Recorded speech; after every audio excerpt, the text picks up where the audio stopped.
I want to talk about survival in Babylon. I want to talk about how a girl named Claudia didn't survive, how I did by the grace of God and through the good fight of preaching.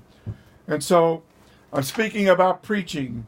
You see, God's preacher is God's fighter, and God's preacher, well, actually, is described as a boxer. I'm talking about 1 Corinthians 9:26, a puffy-eyed boxer, a sweat-soaked boxer, prize fighter, beating back the demons, not only fighting for himself, but also for those who hear him. And that's in 1 Timothy 4:16. So the preacher faces off in a ruckus against satanic deception, which would otherwise lead the whole world astray, but you have the preacher duking it out to prevent that.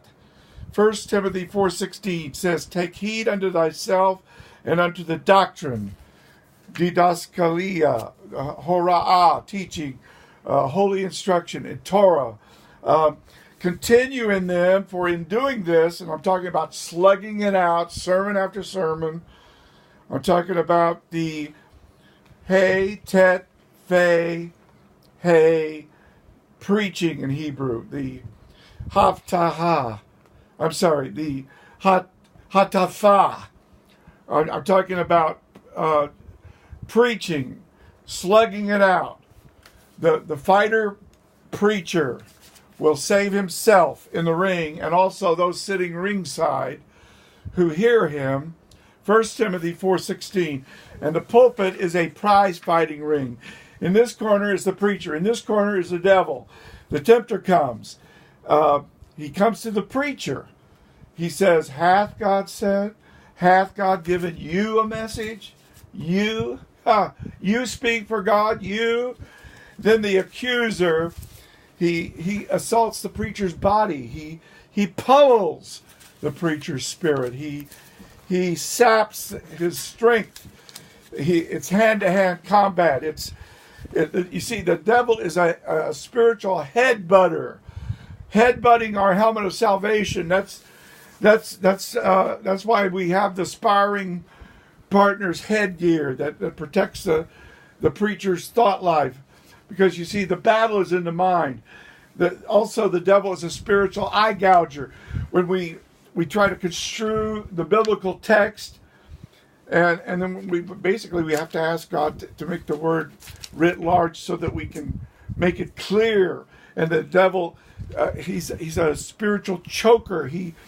When we try to choke out a message and just croak out the word, the devil is a liar.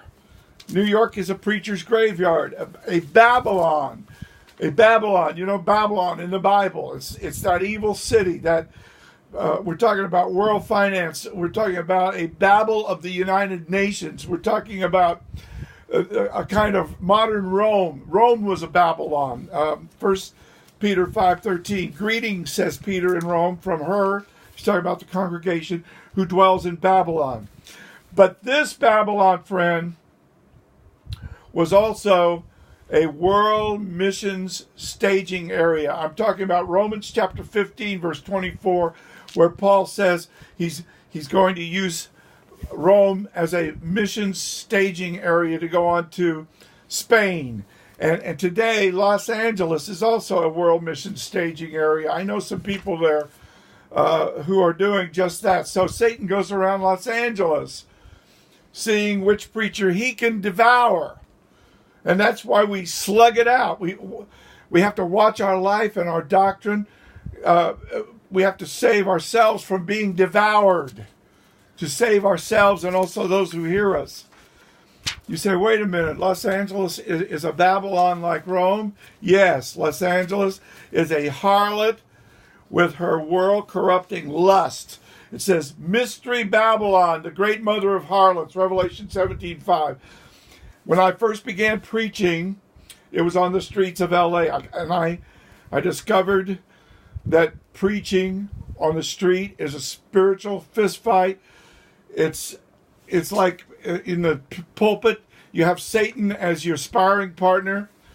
That roughneck that hellion, that slithering snake ruffian, that wily zoot suitor, the devil. In Genesis 3:1, he's called Arum, wily, cunning, crafty. Very few people know the devil as a sparring partner. I'm talking about real preaching now. I'm talking about real conversion. I'm talking about a preacher saving himself and those who hear him. 1 Timothy 4:16. Very few people know this. I'm talking about the life or death spiritual fight in the pulpit arena. I mean, no wrestler, no carnal pugilist, no knuckle fighter knows. I'm talking about the preacher absorbing withering body blows, knockdowns from the devil. He uses people to push us around on the street. They literally come at us with their fiendish smile, the same smile those cloven hoofed dancers had around Yeshua's cross. Even if you aren't street preaching, even if you're inside of a congregation, there are demons, there's temptation, there's lies, there's plots, Korah's rebellion, discouragement, betrayal. The god of this world, he blinds. I'm talking about the devil, the blind leading the blind. He blinds, he distracts the minds of the hearers. 2 Corinthians 5, actually chapter 4, verse 4. And even while we're preaching, as we're preaching, there are jealous preachers. They're sitting ringside. There are jeering demons sitting with them to assault our train of thought. And there are hissers and hecklers and scoffers and opposers and objectors. And don't forget the flippant, the gainsayers, the critics, the disapprovers, the fault finders, the mockers, the castigators, the atheists, the God haters, the pseudo-evangelists, the liberals, the libertines, the profligates. I'm talking about intriguers, seducers, backsliders, freethinkers, anti-clericals. I'm talking about the unconverted. I'm talking about preaching. It says, no man stood by me. Only the Lord stood by me. So when you preach, he's the only one there to give you strength. Sometimes the devil pursues you. You're in the pulpit, you're preaching. You take too many punches. It's all you can do just to stay on your feet. Billy Graham had to just hold on out in Los Angeles. He was so exhausted back in 1949. Every bone in your body's telling you to collapse. But you take those punches of the devil, and you remain upright. You want to take your gloves off and throw a knockout punch, but you have to keep your focus. You can't think about, the fighter can't think about his cut man, his doctor, his trainer, his manager in the corner. He has to keep his head in all situations, and so do you. 2 Timothy 4:5. And as a preacher fighter, the only thing that keeps your legs from buckling under you is the blood of Yeshua. The blood of Yeshua. You declare the blood of Yeshua. You say the blood of Yeshua. You plead the blood of Yeshua. You overcome the devil by your preaching, by your confession, and the blood. I'm talking about the blood of the Lamb. I resolve to know nothing among you except the blood of Yeshua. 1 Corinthians 2:2. So even if you feel close to death, and you're throwing punch after punch to land just one, to take the devil down, to knock the devil out, what am I saying? I'm not saying anything. I'm preaching about preaching. What is preaching? Real preaching is like a barroom fight. It's a barroom brawl, a street fight. The preacher's not boxing the air. He's punching, he's boxing the world, the flesh, and the devil. And the world is a Philistine world. The world it has this 9-foot tall demon champion, and it's the devil, the champion of this world. And the preacher goes out to face him, even without a slingshot, and he balls up his fists in the inerrant word of God. And so my first point is that God's preacher is God's great fighter. That's number one. Second, his fight is a great fight. Paul, The former persecutor. He's a preacher fighter, a great fighter. He doesn't run his mouth about trivia. He doesn't beat the air with like a punch-drunk fighter, preaching about prosperity, self-esteem, your best life now. No, devil. No. Paul is not a life coach for your best life now. No. There was a movie in Hollywood about a washed-up prize fighter, and this washed-up prize fighter says, Charlie, I could have been a contender. Well, I'm telling you, preacher, you better be a contender. You better contend for the faith, the doctrine once for all delivered to the Kadoshim. Jude chapter 1, verse 3. Woe to you if you're not a contender. Paul's preaching was contending. He took off his gloves. He delivered these body blow doctrines to the devil. I'm talking about body blow doctrines, preaching doctrines that are body blows. I'm talking about a devastating uppercut in Romans chapter 4, the doctrine of justification. I'm talking about the devil, hitting the devil's jaw with the doctrine of repentance, Romans chapter 6. I'm talking about real conversion, the doctrine of real saving faith. I'm talking about knocking the devil down with a left hook, the doctrine of the resurrection, the doctrine of the eternal state of perdition. That's what I'm talking about. A right fist to the chin, the doctrine of the virgin birth, the last judgment. Satan might be Jersey Joe Walcott, but the Rocky Marciano preacher is going to stalk him in the ring. He's going to knock him off his balance. He's going to drop the devil with a left jab. I'm talking about the doctrine of the millennium, the great white judgment, the great white throne judgment. I'm talking about everlasting hell. I'm talking about Het Kadmon, original sin and regeneration. 1, 2, 3 punch combination, a right to the body, a left to the chin. I'm talking about piling on punches. I'm talking about one moment the devil is fighting. The next moment Satan is down. The devil is down.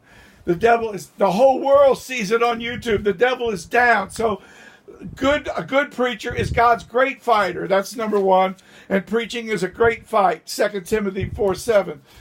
So the body might be pummeled, but it's brought under subjection. Paul says, lest that by any means when I have preached to others, I myself should be a castaway. 1 Corinthians 9:27. So I myself might be cast out. So I either cast out the devil or I myself will be cast out. So it's a great fight. And we're fighting the devil. And we're talking about a great fight in Great Babylon, which would be Los Angeles. But here I'm getting ahead of myself. I got to talk about Yeshua for just a little more. Yeshua was a great fight promoter. He sent out the 70 all over Israel. He sent them out. He promoted fights from Dan to Beersheba, the tribe of Dan, all the way down to the city of Beersheba. And you might wonder, well, why is the tribe of Dan eliminated in Revelation chapter 7? It's not one of the 144,000 faithful of Israel. And why was Dan a dying tribe? Well, this explains in the Bible why America is a dying nation. And let me speak of this for a second, because Yeshua is this fight promoter. He sends his fighters out in twos. He sends them out to destroy the works of the devil, to overpower the devil and cast him out, to cast him out of the ring, to expel him as the world champion. So in this corner is the devil, the champion of the world. In this corner is the preacher. And Yeshua sent out his preachers to fling out the devil, that ruined archangel, to knock him out of the ring. Beelzebub, Belial, the Lord of the Flies, to crush Satan under our feet. I'm thinking about Yeshua. He promoted a great fight. But notice this. He promoted his greatest fight in Babylon. And that's why Paul gave the letter to the Romans, which was Babylon. Notice the recipient, Rome, Babylon, the mother of all harlots, where Satan has his throne. His throne, not his outpost, his throne. And Yeshua knows how to promote a fight, and Romans is a fighting letter that gave us revivals. Romans is a rough and tumble writing. It handed us the Protestant Reformation, the Wesleyan Revival, Jonathan Edwards. It's a running fight, the First Great Awakening, the Second Great Awakening. Notice this dunghill called Rome becomes a rose garden of revival. And just as LA is today, LA, there's a revival going on overseas, but it's the Lord is using Los Angeles, and I'm going to be going out there to preach. But I want to talk about Rome. Rome was a sewage plant that it was like a volcano. It just erupted filth and sputum to contaminate the whole world, to crucify the Lord of glory, a gory deed celebrated with a Roman orgy, drunk with the blood of the saints. I'm talking about the blood of Peter, the blood of Paul. So Yeshua chose this city of all cities to promote his fight. And I want to mention this. And this is the centerpiece. This is the centerfold right here in Arabic. The Gospel of Romans, and here it is in Hebrew. The centerpiece, the centerfold in Hebrew. The Gospel to the Romans, and I started preaching in Los Angeles, and I don't know whether you remember, but back in those 70s, the old sewage system of Los Angeles in those days, there was raw, untreated sludge that was pumped just off the coast of Santa Monica. This whiffy sludge. And it was very close to the surfers and the swimmers taking their resting on their lees. And when you read Judges chapter 17, there's another sewer. Look at chapter 17. You'll see this sewer that destroyed a nation, from Dan in the north to Beersheba in the south. The tribe of Dan. This was where the apostate worship center was constructed. And I want to speak about a rascal and his hell hag mother and their machinations with filthy lucre. It's right there in Judges chapter 17. It brought about a dying nation Israel, but I'm talking about a dying nation, America. Israel in the book of Judges, it's centered around the apostate tribe called Dan, which explains why Dan is missing in Revelation chapter 7. And I could go into a long exposition, but let me just cut to the chase, because in Hollywood, that's what you do. The seeds are sown right here in Judges chapter 17 for the apostasy and destruction of a nation, where an idolater says to his mother something about money and something about paganized worship. And the paganized worship is then later on taken over by the tribe of Dan, and the tribe of Dan abandons its appointed inheritance and moves away from what God had given them, and took over paganized worship and moved away from what God had. And this is like America with its Puritan inheritance, John Bunyan, Matthew Henry, and then moving away from its moorings to the Playboy philosophy. And it says, Judges chapter 17, verse 1, there was a man from the hills of Ephraim, whose name was Micah, Mehiahu in Hebrew. And he said to his mother, quote unquote, and it's all about money, filthy lucre. And there was a man from Chicago, and he said to his mother something about money. She gave him $1,000, and he used it to corrupt America. America, an apostate, dying nation destroyed by Hugh Hefner and his hell hag mother, this rascal with his pseudo-intellectual pipe in his mouth. He got his $1,000 grub stake from his mother, and he monetized and empowered his ruinous Judges chapter 17 work to corrupt our nation. Once Puritan, now apostate. And there was a girl named Claudia that I knew personally. And she was only a teenager when Hefner got his hands on her, literally. She would be the centerfold and she would be a star. And that's what the devil said. The devil is a liar. And what happened to her? She was cursed by her association with this warlock, this fetish man, this witch doctor. And still a very young girl, only in her 20s. She was driving her Volkswagen Beetle convertible on Topanga Canyon Boulevard, not far from Malibu, October the 3rd, 1979, early in the morning, when she fell asleep at the wheel. America has fallen asleep at the wheel.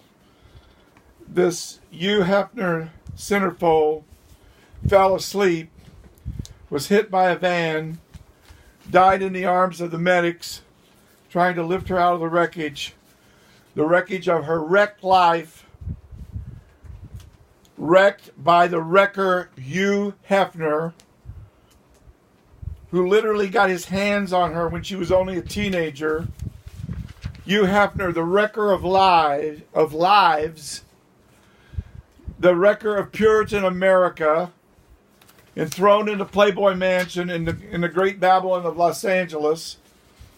In 1971, God put me on the streets of L.A., where Satan has his throne, and where the great harlot rides the beast, where the kings of the whole earth are drunk with the wine of her immoral lusts, Revelation 18:3, with her billion-dollar San Fernando Valley adult entertainment empire, and where the so-called LA City Council wants to prevent bloodborne pathogens for the LA sex worker industry, so they legislate morality for these porn stars and the film crews that are moonlighting, the curvy witches, the zombie directors, the fetish set designers, the hellion lackeys. We're talking about LA. We're talking about her world corrupting immoral lust. We're talking about a rascal in Playboy pajamas. We're talking about an apostate dying nation called America. We're talking about Hugh Hefner, who gave us Ted Bundy and his necrophilia and his the reels and reels of pedophilia and ruined, ravished children. I'm talking about the Judges chapter 17 destruction, the ruinous work that corrupts a nation, our nation, once Puritan. My great-great-great-great-great-great-great-great-grandfather 11 generations ago was a Puritan, but now it's an apostate nation. So God gave me a street preacher's Bible. He put me where Satan has his throne to preach on the streets of LA. I was 28 years old. This girl, Claudia, died when she was 29. We're talking about the end of Hugh Hefner's accursed life, lived entirely in his Playboy pajamas. When he was on his deathbed in this witch coven called the Playboy Mansion, this fiend took some of the interest from his mother's filthy lucre, and he bought a crypt to be buried next to, not to Claudia, the centerfold, but Marilyn Monroe, the first centerfold, so he could burn with her forever. So he could burn with her forever. We're talking about a city of flame. We're talking about Hugh Hefner's Los Angeles. We're talking about one of the Babylons of the Bible. The book of Revelation is about Babylon, about the fallen city, the travesty of a dying nation. Look at 2 Kings chapter 17, verse 18. It says, the Lord was very angry with Israel, and he removed it from his presence. And so you have to see America on fire. You have to see Los Angeles aflame. Now, let me tell you about God. Paul could have written the 16 chapters of Romans to some little unimportant place, some unknown hamlet on the backside of the desert.